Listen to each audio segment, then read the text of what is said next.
اهلا بيكم في حلقه جديده من حلقات سلسله ما لا يسع المهندس جهله. النهارده احنا بنتكلم في الفرق بين الاسترس والبريشر. احنا اتكلمنا قبل كده في حلقه فاتت ايه انواع الاسترسز، اتكلمنا في حلقه برضو الفرق بين الاسترس والاسترين. اليوم احنا بنتكلم الفرق بين الاسترس والبريشر، الاجهاد والضغط. اول حاجه لازم نعرفها ان الاجهاد والضغط الاثنين بيتقاسوا بنفس اليونتس، يعني الاثنين بيتقاسوا بالباسكال او الميجا باسكال او البار، او بيتقاسوا بي اس اي الباوند سكوير انش، طبعا طبقا لليونتس. طبعا اللغط هنا فين؟ الفرق في المعنى.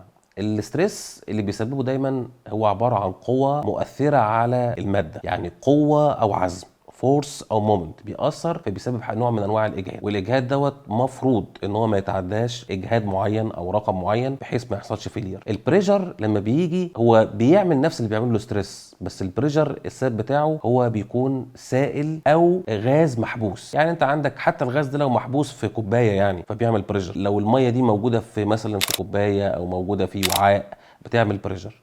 لو عندك الغاز ده محبوس في انبوب بوتاجاز او محبوس في تانك او بريشر فيزلز، حتى احنا بنقول حتى في تطبيقات البترول بنقول عليها بريشر فيزلز.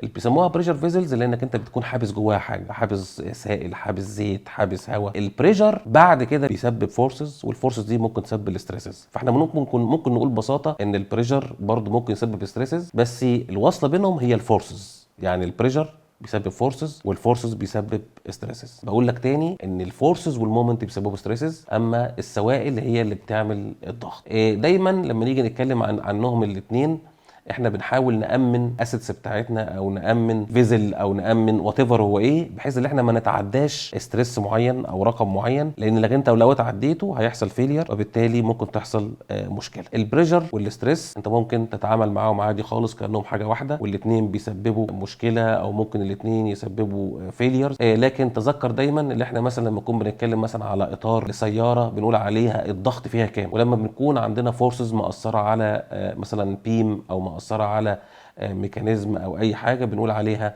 الاسترس عليها كام. لكن الاثنين نفس اليونتس والاثنين ممكن يعملوا فيلير. لو استفدت حاجه وعرفت ايه الفرق بين الاسترس والبريشر اعمل لنا لايك واعمل لنا شير للفيديو، واكتب لنا في الكومنتس لو انت عندك اي سؤال او عندك فكره لحلقه جديده ممكن نخليها في الحلقات القادمه. شكرا ليكم واشوفكم في حلقات تانية ان شاء الله.